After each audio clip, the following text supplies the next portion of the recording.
When we hear the word vulnerability, many of us immediately think of weakness, exposure, or danger. We imagine moments where showing emotion or admitting uncertainty could lead to judgment, rejection, or even failure. But Brené Brown challenges this notion profoundly. Vulnerability is not weakness. It is the very essence of courage, connection, and creativity. Vulnerability is the birthplace of everything meaningful in life, love, belonging, joy, and innovation. It is where we discover what it means to truly live, not merely exist. Brené emphasizes that vulnerability requires showing up and allowing ourselves to be seen, even when there are no guarantees. This is not an easy task in a world that often celebrates perfection, control, and self-reliance. Most people spend a lifetime hiding behind masks, trying to maintain appearances and avoid the discomfort of uncertainty. They develop habits of numbing their emotions, controlling outcomes, or performing for approval, thinking that vulnerability is too risky.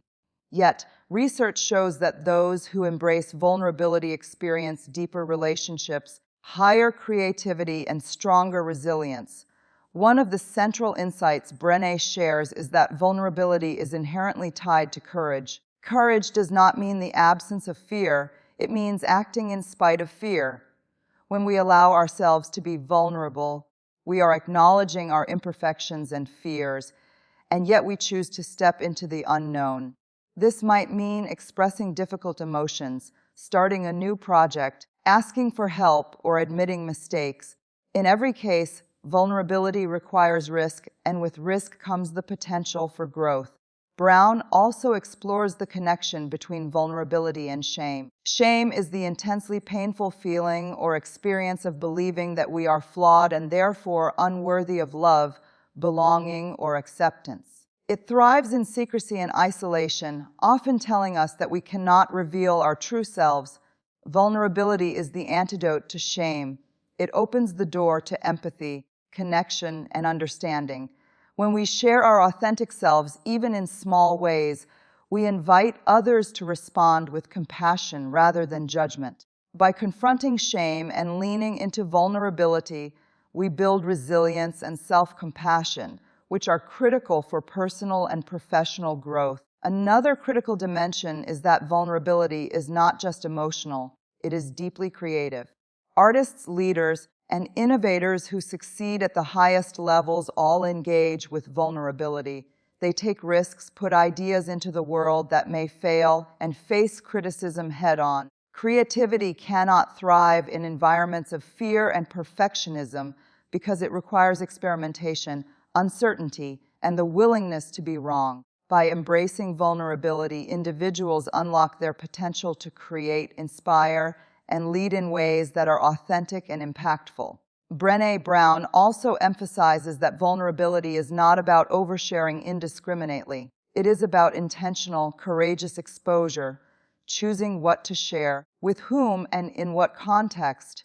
It is about aligning our actions with our values and about building trust and empathy in our relationships. Vulnerability is a skill that can be developed through practice and reflection. By learning to identify our emotions, confront our fears, and engage honestly with the world. In everyday life, vulnerability can manifest in countless ways. It may be the courage to say, "I need help," or "I was wrong." It may be the willingness to express love or gratitude openly, even when there is uncertainty about the response. It may be taking a leap toward a dream without knowing the outcome. The power of vulnerability lies in its ability to transform ordinary interactions into moments of genuine connection, fostering intimacy, trust, and mutual understanding. Courage is often misunderstood. Many people think it is the absence of fear, a bold act of heroism, or a dramatic confrontation. But Brené Brown teaches us that true courage is far subtler and far more transformative.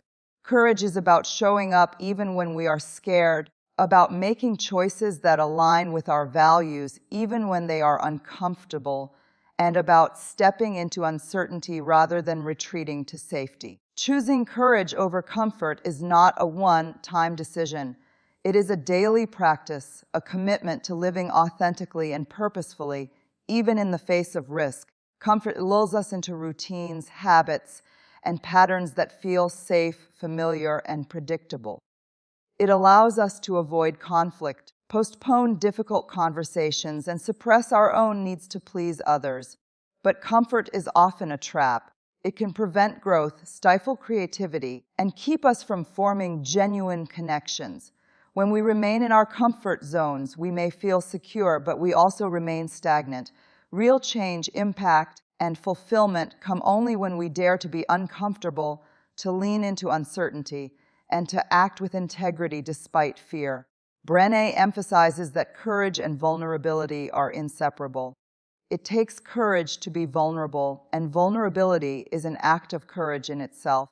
To practice courage over comfort, we must embrace the discomfort of uncertainty, risk rejection, and allow ourselves to be truly seen. This might mean having a difficult conversation with a colleague or loved one, admitting a mistake, or standing up for our values in the face of opposition. Each act of courage is a choice to prioritize integrity and authenticity over temporary ease or approval. A key insight from Brown's research is that those who choose courage over comfort often experience greater satisfaction, deeper relationships, and personal growth. People who act courageously are more likely to live in alignment with their values, to take responsibility for their actions, and to embrace their humanity fully. Choosing courage requires us to confront fear directly, whether that fear is of failure, judgment, or loss. Fear is inevitable, but it need not control us. When we acknowledge fear and move forward anyway, we expand our capacity for resilience, leadership, and meaningful connection. Courage also manifests in the willingness to embrace discomfort in creative and professional endeavors.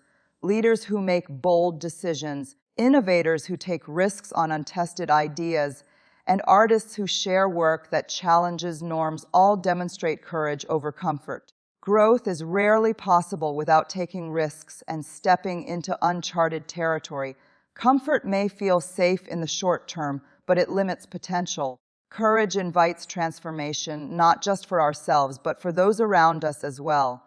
Brown also explores the social dimension of courage. Choosing courage over comfort often requires challenging societal norms, confronting bias, and speaking out against injustice.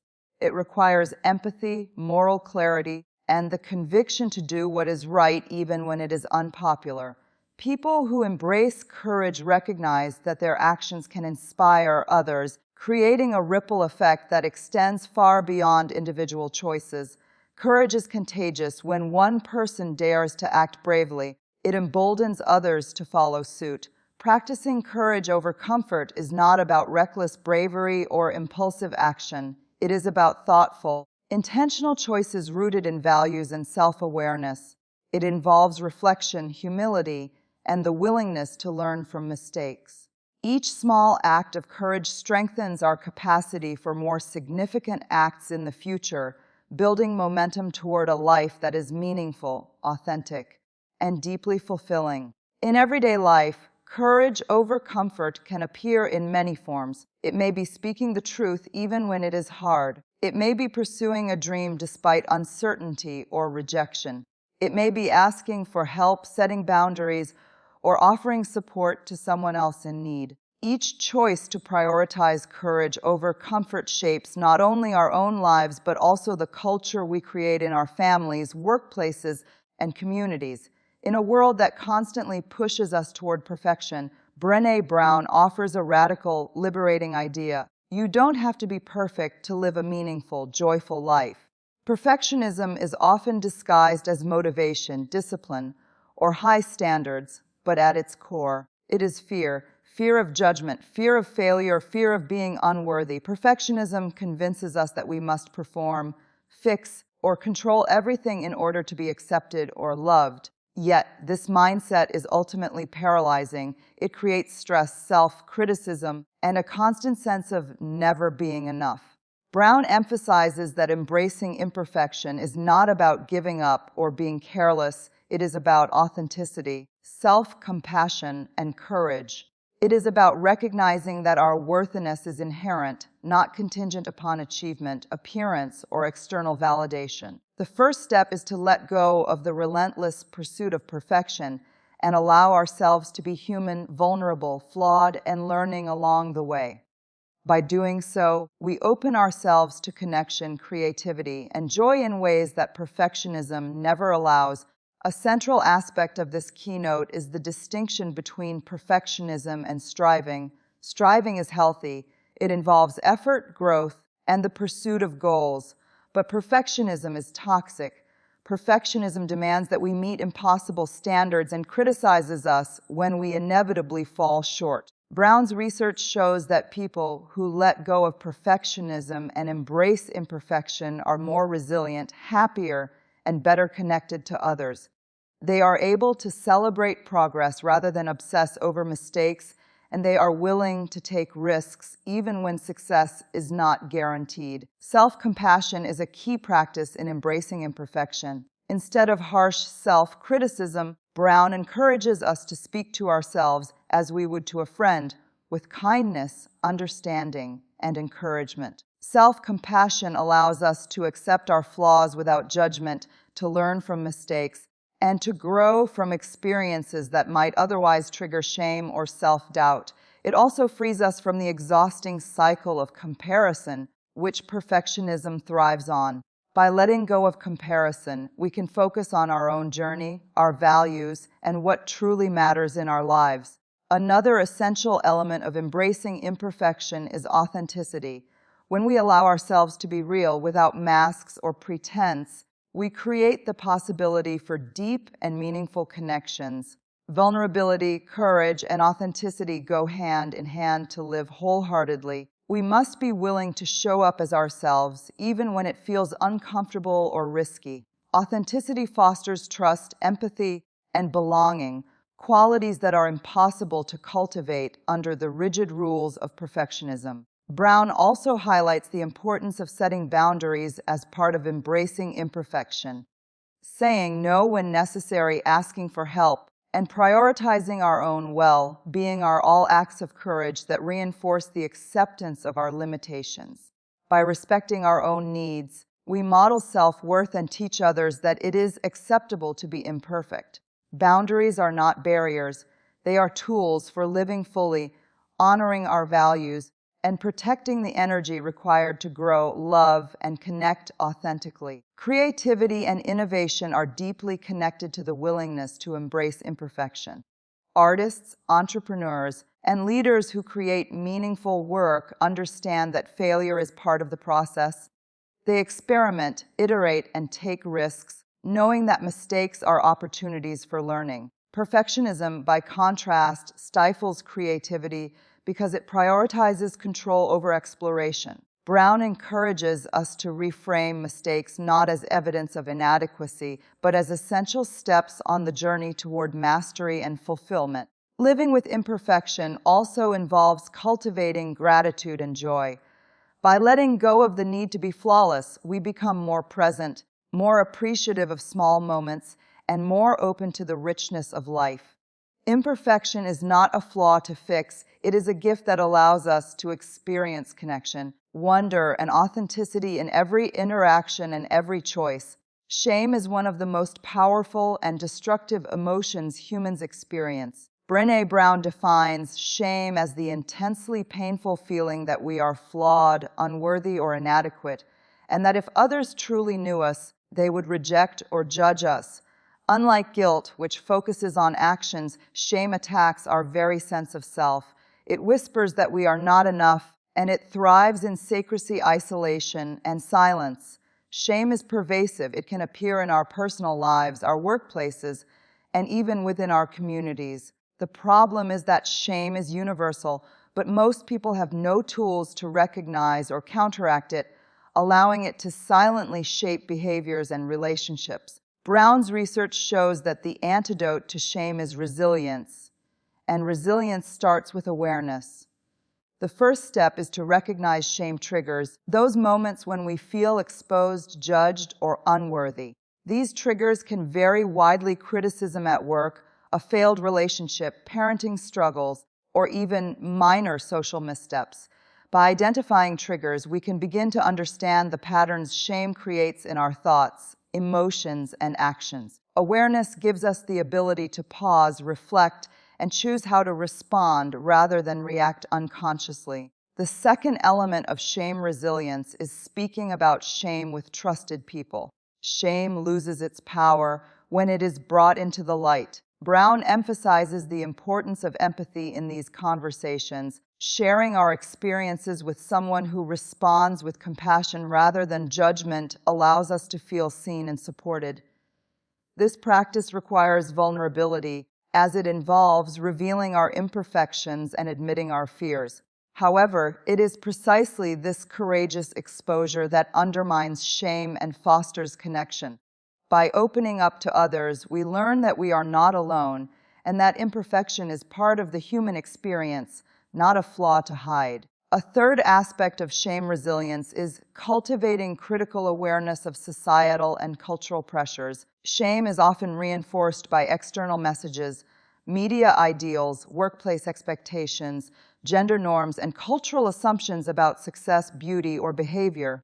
Recognizing how these pressures shape our self-perception helps us separate external judgments from our inherent worth. Brown encourages individuals to challenge unrealistic expectations and embrace values that prioritize authenticity, integrity, and empathy over approval or perfection. Empathy, in turn, is a cornerstone of shame resilience. When we respond to others' shame with empathy, we create safe spaces for vulnerability and trust. Brown highlights that empathy involves listening without judgment, validating feelings, and offering support without trying to fix the situation.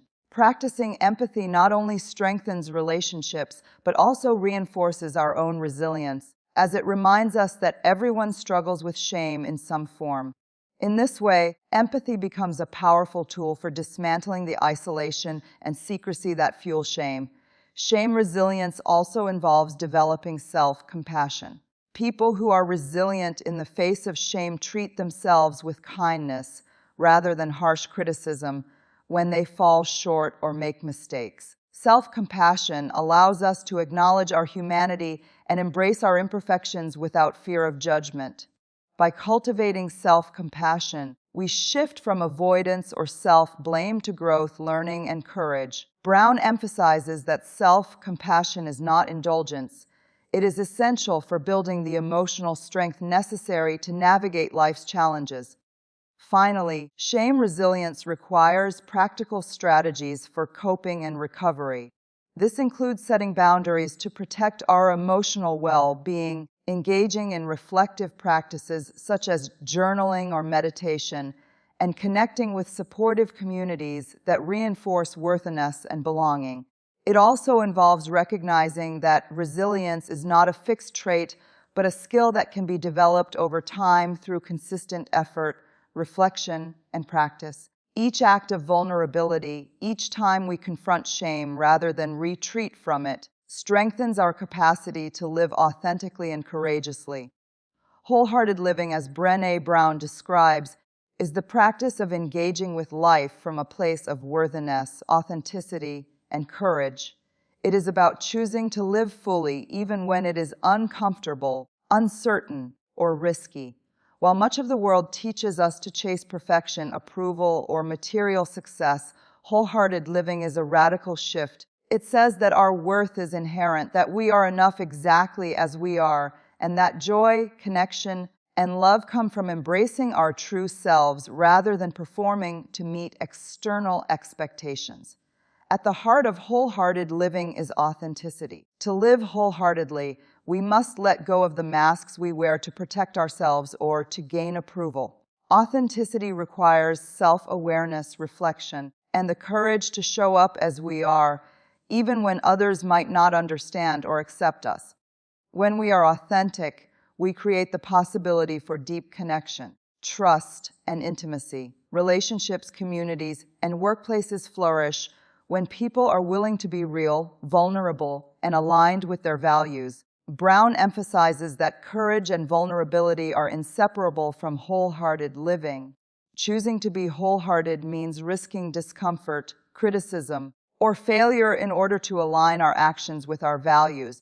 It requires us to confront fear and shame, to acknowledge our imperfections, and to embrace our humanity. Each courageous step, speaking our truth, asking for help, expressing love, or setting boundaries, is a reinforcement of wholehearted living. Courage transforms ordinary moments into opportunities for growth, authenticity, and meaningful connection. A key aspect of living wholeheartedly is the practice of self-compassion and gratitude. Brown notes that people who cultivate these qualities are better able to navigate challenges, setbacks, and uncertainty. Self-compassion allows us to respond to our own mistakes and failures with kindness rather than self-criticism.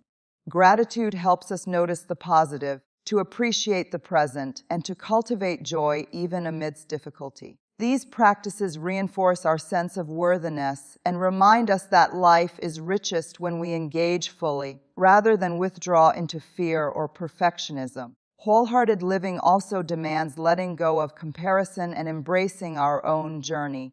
Social comparison can be a powerful barrier to joy and authenticity, as it encourages us to measure our value against others' achievements, appearances, or successes.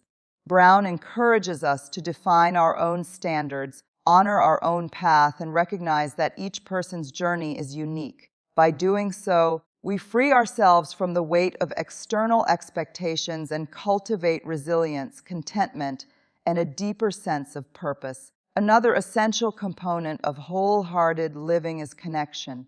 Humans are wired for connection, and wholehearted living cannot exist in isolation. It requires empathy, trust, and vulnerability in our interactions. When we prioritize connection, we create a network of support, understanding, and mutual growth. Brown's research shows that people who live wholeheartedly consistently cultivate meaningful relationships and communities, recognizing that love, belonging, and support are not only vital to survival but central to a fulfilling life. Creativity and joy are also vital to wholehearted living. Engaging in creative expression, play, and exploration reminds us of our vitality and allows us to experience life with openness and curiosity. Brown highlights that wholehearted people allow themselves to experience the full spectrum of emotions, the joys, the sorrows, the exhilaration, and the grief, without numbing or avoiding any of it. This emotional engagement enhances our resilience, enriches our relationships, and deepens our sense of purpose. Ultimately, wholehearted living is a commitment to a life of intention, courage, and authenticity. It is about showing up for ourselves and for others with an open heart, a willingness to be seen, and a dedication to our values. It is about choosing connection over isolation, courage over comfort, and love over fear. Brené Brown concludes that when we live wholeheartedly, we are not perfect, but we are fully alive. We are capable of transformation, connection, and joy. We are living proof that embracing vulnerability, imperfection, and courage is not only possible, but profoundly rewarding. And so, as we reflect on the journey of wholehearted living, the message is clear. Life is not about avoiding fear or pretending to be flawless. It is about showing up, being seen, and embracing the richness of our human experience. Each act of courage, each moment of authenticity, and each choice to connect deeply brings us closer to the fullness of life. To live wholeheartedly is to say, with conviction, that we are enough, we belong, and we are capable of love, joy, and transformation. This is the ultimate gift of living fully and embracing the beautiful imperfection of being human.